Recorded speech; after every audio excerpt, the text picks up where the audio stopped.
Welcome to the Pharmacy Frontiers podcast. And we're excited to come to you today with Kurt Wood, who is the owner and president of Elder Care Pharmacy Consultants.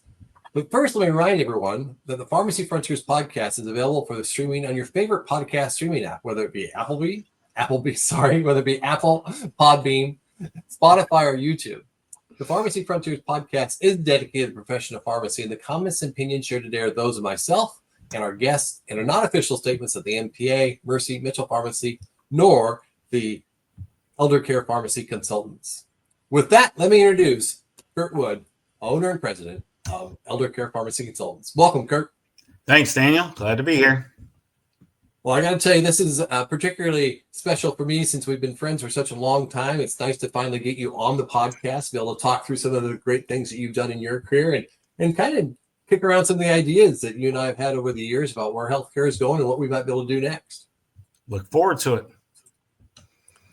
All right, so then tell us then, how did you get into this whole role? I mean, consultant pharmacy, I think one of the bylines I put on the advertisement for this actual podcast was, no, I don't touch drugs, but I still impact patient care. So tell us how you got into the consultant business. Well, let's first start with exactly what is a consultant pharmacist and kind of what I do. And then I'll tell you how I got here. So as your little byline there indicates, yes, I have not dispensed a medication in over 17 or 18 years. Haven't touched a medicine, haven't verified a prescription order, haven't done any of that stuff that a traditional pharmacist would do. On the other hand, I feel like I've applied as a consultant pharmacist, I think I've applied my skill set, clinical skill set in particular, in helping both patients and physicians and long-term care facilities. So there are approximately 760 some odd pages of regulations from CMS regarding care in nursing homes, right, that they have to follow. Approximately 160 to 170 pages of those regulations deal specifically with medications. So that's one of my responsibilities, is to make sure they're following those regulations both at a federal level and at a state level regarding storage, preparation, administration, and use of medications in these elderly patients in particular. That being said, long-term care pharmacy, consultant pharmacy doesn't always apply to elderly patients. I have approximately probably 700 or 800 patient beds that are younger individuals in group homes. Some are maybe in assisted living, some may be dealing with disabilities, MRDD patients, that sort of thing. So it's not just elderly, but that is probably the bulk of my business. And it's not just elderly. We say elderly and we kind of think, over 65 is elderly. I think that's kind of the generic definition, but yeah, young, old. Most of my residents or most of my patients, and in the long-term care setting, we do call them residents. So if you hear me refer to that, that's same as a patient, but we refer to them as residents. My residents are typically 85 to 95 years old. So they're the very elderly and frail. If they were doing well, they would be living at home, right? Now they're in a congregate setting, whether it's skilled nursing or assisted living, they're getting some level of care. And just like in a hospital, there's different levels of care from, in a hospital, you might have ICU, med surge, what do they call it, step down, all those kinds of things, right? Same thing in the long-term care setting. We have skilled nursing, assisted living, residential care, etc. So you're pharmacy consultants. You're just doing the prescribing, the ordering, the drug dosing, drug interactions, all that. And then there's another pharmacy is handling all the distribution of those medications, right? Right. So you mentioned the word prescribing. As pharmacists, we can't prescribe, right? But we can make suggestions to the physicians. And yes, I'm not supplying any of those medications to any of those facilities and not involved in the distribution the physical transport of the medication from the pharmacy to the facility, none of that. I'm trying to optimize medication therapy, right? That's my main goal, as well as keep those facilities in compliance with the regulations. So what does optimizing medication therapy mean? Well, it means making sure that these residents are on the right drug, the right dose for their conditions, and keeping in mind what matters to the patient, right? So some of them have different goals. Some want to live to be 105. Others may just want to be comfortable, right? So keeping those patient goals in mind is also important. We like to, in the long-term care elderly consultant pharmacy world, we like to think of the 4 M's, and that's what matters is 1 M, mentation, what's their mental status, mobility, and well, now don't I look like a fool because I've forgotten the 4th M. Mentation, what matters, mentation, mobility, and well, now I really look like an idiot. Anyway. So all of your patients, though, are in a home of some sort. So the home then is contracting with you to provide that service, right? By law, they have to have a consultant pharmacist similar to yourself. That is correct. So a lot of long-term care pharmacies that do supply the medications hire or have as their own employees consultant pharmacists that they send to the facilities. In my practice, I work with some long-term care pharmacies who may have other consultants or may not want to be bothered, if you will, with that part of the business. And in about half of the cases, though, I contract directly with the facility to provide that service. They've either been unhappy with the consultant from the pharmacy, or if they change pharmacies for whatever reason, then they keep the consultant pharmacist. They don't, if they go with whoever the pharmacy sending whenever they change pharmacies, and that happens actually fairly often, then they'll get another consultant pharmacist. And this is kind of a trust business, just like everything with pharmacy. Once you need to build up that trust with those facilities. And once you have that established, oftentimes they'll just want to contract with me. I mean, I've lost some because they wanted to go with the local, or not local, but the contracted pharmacy supplier. We're unhappy and they've come back. So it's a whole range. Again, probably half of my business is through contracts with pharmacies and half is through contracts directly with facilities. So, but what a great opportunity for some of the new grads coming out that claim they don't want to even deal with medication, right? They don't want to handle any of it, but there's an opportunity here to just truly be a cognitive clinical service. What kind of advice do you have for those new grads coming out and how they can take advantage of this potential practice set? Well, the schools do a pretty good job teaching you the clinical aspects that you'll need to know, right? So it's learning how to apply that. Just like anything else, experience is key and fundamentally important as well. So you can have all the clinical knowledge, but if you're uncertain or don't know how to apply that, then it can be a little problematic. So my recommendation would be, do well in pharmacy school, obviously, and get involved with a long-term care pharmacy or pharmacy consultant and establish a mentor. That's how part of the reason I got into this. On my journey, I did retail for a big corporate retail pharmacy. Didn't care for it. My experience in the retail world probably would have been much different had I worked for a local independent pharmacy who was providing some more clinical and cognitive services. But I was a stick and count and stick pharmacist for a while, and that was unsatisfying. So I left that position and went to work at a hospital, and I had a lot of freedom at that hospital. And one of the things I am proud of is that I was able to develop the second pharmacist-led anticoagulation clinic in the state of Missouri. I wish I could say I was the first one, but it was the second one. But that was completely independent anticoagulation clinic, and that was back in the very early 2000s, 2000, 2001, maybe somewhere in there. So it was still relatively new. And that really went well. And we also had a outpatient IV clinic that we did IV dosing on for patients as well.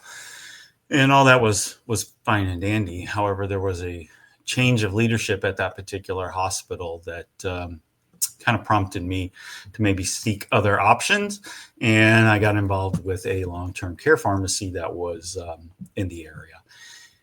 And as much as I liked the hospital and what I was doing there, it was when I actually joined that long-term care pharmacy that I kind of feel like I found my calling, working with these elderly patients and still being able to apply my clinical skills to the degree I thought I wanted. And that's how I kind of got into that. And then I met a gentleman named Paul Pernichero, and he kind of became my mentor.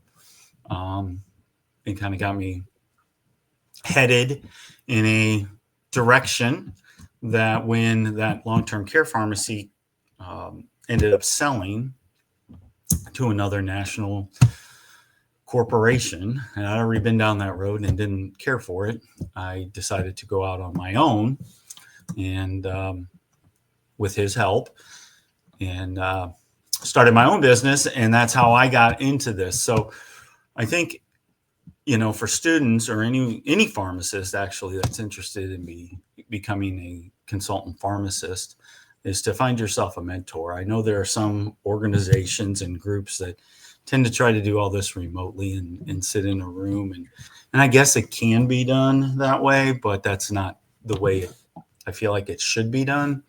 And so COVID certainly changed things. I do a lot more work from home than I used to. Pre-COVID, everything was done at the facility all day long. Post-COVID, we have learned to work from home a little bit, but I still like to get out to those facilities at least monthly, talk to the individuals, the director of nursing, the administrator, the floor nurses who are taking care of these patients, and even the patients themselves when necessary, to be able to make those appropriate recommendations, if you will. I can only imagine they love it when you're on site, right? They probably all have questions for you. They're probably all lined up wanting a piece of you when you get there. Well, you might think so, but oftentimes it takes a little bit of a special personality, I would say, because oftentimes you are not necessarily welcome. They do have questions, but a lot of times it's more complaints than questions. So whenever you make a recommendation, that's extra or additional, if you will, work for someone, the nursing staff. Right. They have to DC an order, get a new order, all those kinds of things. And sometimes they are overworked and underpaid, and they don't like to do additional work. So sometimes it's not always seen favorably. Same thing with physicians. Sometimes they like to listen to me, and other times they get a little frustrated with me. So to me, it's not a career choice you want to make if you have a timid personality, because there will be times that it becomes necessary to advocate for the patient, for the resident, right? You are their advocate, especially with medication usage. And sometimes that ruffles some feathers, but I feel like that's important. And someone needs to be advocating for these residents, because it's generally not the facility, and it's generally not their family. Sometimes it is, but a lot of families are not that familiar with medications, right? So they think whatever the doctor wants to do is fine, but that may not always be appropriate. And so sometimes you have to ruffle a few feathers, but that's necessary to do what's right for the patient. Well, put on that crystal ball glasses there and take me into the future. You and I have talked in the past, whether it's here or in Jeff City as we advocate for pharmacy profession. As the population is aging and getting older, there's just going to be more and more patients that are going to need this kind of service, right? This is going to be one area that pharmacists might have a great opportunity to truly impact care and bring about good outcomes. What's your crystal ball saying? Well, I wish I had a crystal ball that would give me a good picture, but the sheer demographics of the situation are staggering, and that will provide a great opportunity for many pharmacists. We are definitely going to need pharmacists taking care of elderly patients, right? And by the sheer numbers, we're going to need a lot more than we have. So, I mean, if you just, again, look at the numbers, in 2024, so just last year, there were 1.7 million people turning 80 years old, or that turned 80 in 2024. Now, by 2031, there'll be 3 million people. So we go from 1.7 to 3 million in another 5 years, right? There's a big jump that occurs in between there in the year 2027. So we go from 1.7 now, or in 24, to 2.8 in 2027. So that's almost double, not quite, but 70% increase.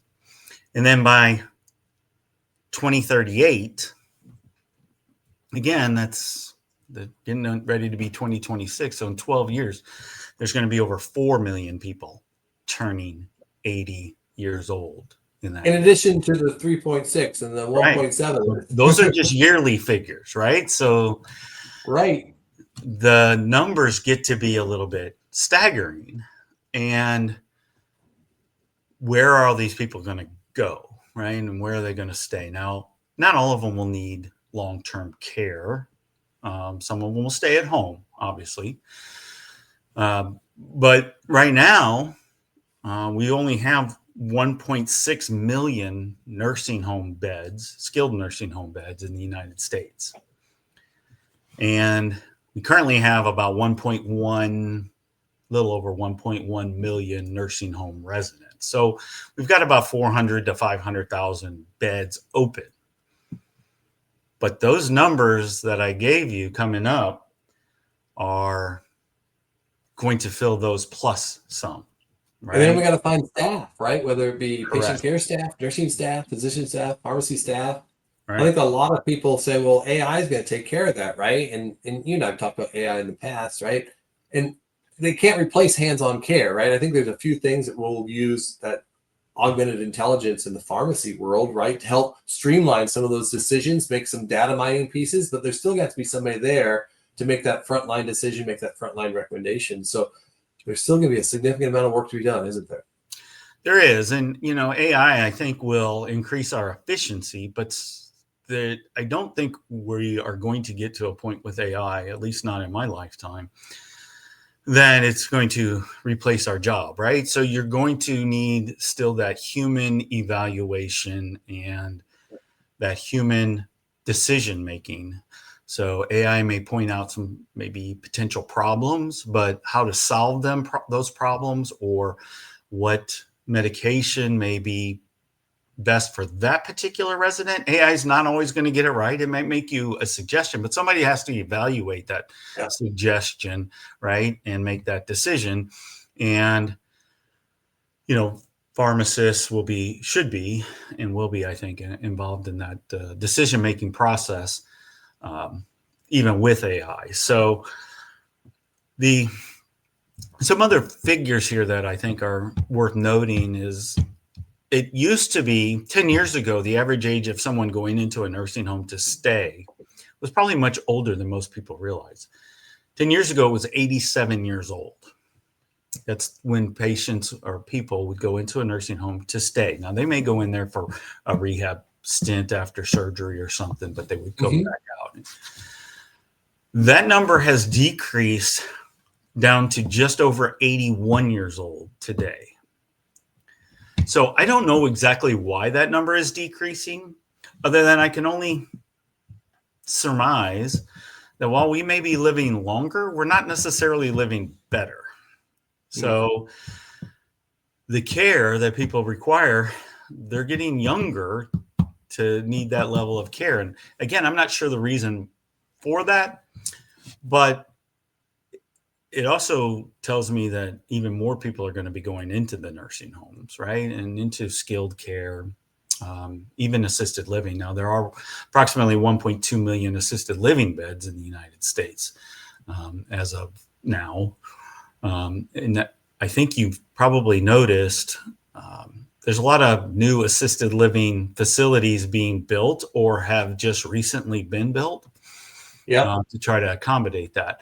So, the natural transition is to go from home to maybe assisted living where you need a little bit more help, maybe with bathing or getting dressed or meals. And then to skilled care where you're quite dependent on those activities of daily life, right? So, the numbers are there that we're going to need pharmacists, we're going to need nurses, we're going to need nursing aides, we're going to need all that to care for the onslaught of these baby boomers that are now turning 80 and above. Yeah. Let me shift gears on you just a little bit and talk about Missouri Pharmacy Association. You had a great run, great success serving on their board, serving as their president as well. Tell us how you were able to get involved with some of that activity to make a difference in some of these professional practice issues. Well, let me first say that I had to follow a really good president, and I had really big shoes to fill. And for those of you who may not be aware, Daniel was president right before me. So he set the bar really high, and so I had to try to do a really good job, or else he would have shamed me. So Easy now. Unfortunately, both of us were during the COVID era, and that presented some additional challenge. I got involved in MPA from when I was a member when I was working at the big box chain, and a member while I was working in the hospital. However, I didn't really get involved until I got settled into long-term care, quite honestly. And the owner of that pharmacy, when I started working there, was a member, and he encouraged it. And then, as I said, I met Paul Pernichero, who also was an ex-president of MPA, and he really encouraged me to become active. And so I did, and eventually made it onto the board of directors. It was a great experience for me. I feel like that is the best organization to advocate for the practice of pharmacy in Missouri. A lot of national organizations are all swell, but they can't and don't have the impact on the state level, which is who governs our practice, right? Right. Like the Missouri Pharmacy Association does. And there's other state organizations that I'm sure do a wonderful job, but MPA tries to advocate for all pharmacists in all settings. And traditionally, they have kind of been associated with the independent retail pharmacy owners and pharmacists, but I think they have made great strides in being a little bit more inclusive to all pharmacists, regardless if you are an independent consultant like me, or you work in a hospital, or even at the big box corporate pharmacies and the independent retail pharmacies. So I think they've done a really nice job with that. Now, we all get a little frustrated from lack of legislation that gets passed, but once you become involved, and you get a better feel for how difficult it is to get that accomplished. And I think it's really just important that all pharmacists get involved and advocate for your profession, right? So pharmacists, I think, traditionally have done an awful job of that, right? We've been quiet, remain behind the scenes, sort of kind of thing. But And we often just solve the problem, right? We just say, okay, that's the new circumstance. We're just going to fix it behind, right? We're just going to be a maintenance mechanic as opposed to doing the right thing. We just make it work.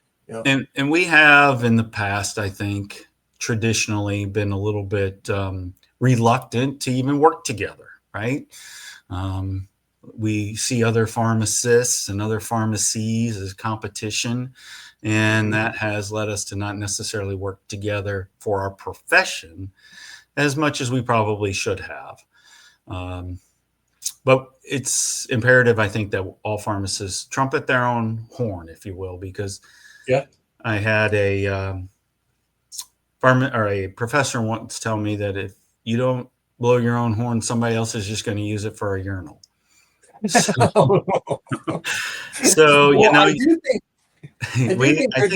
it's imperative that we stand up and tell not just other pharmacists what we're doing, but we tell patients, make sure they know all the things that we can do. Make sure that legislators know all the things that we can do. Make sure physicians know, nurses know, all that stuff, because I think the perception by the general public is you count and fill and put medications in a bottle and that's it.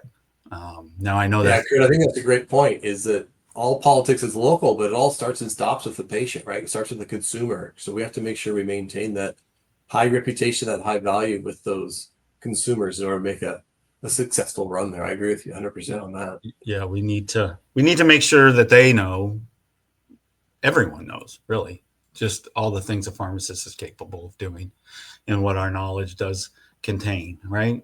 What we're taught and what we're trained to do. Well, as we get here to the end of the podcast, then, can you share something with us that might be unique or something that others, our listeners, may not know about you? Oh, well,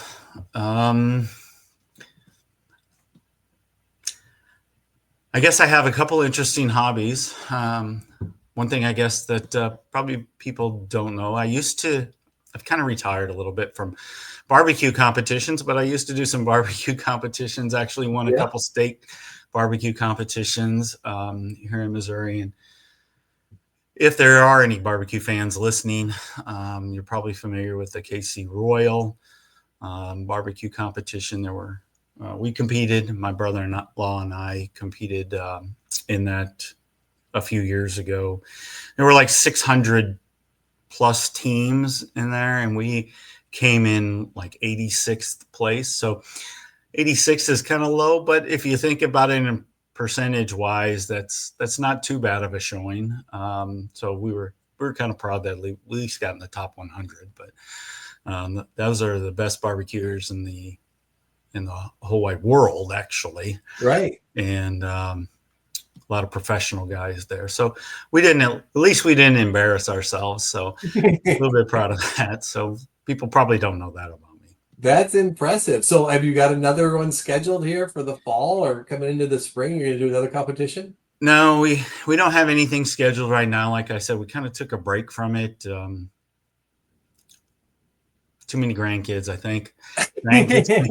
Grandkids came along. Well, the whole barbecue thing kind of goes along with beer and bourbon, doesn't it? It does. Well, there's always a team or two that wants to do bourbon shots in the morning right before you turn in your competition meets. So, you kind of cheer and wish everybody good luck and maybe do a bourbon shot, or sometimes it's tequila. You just never know.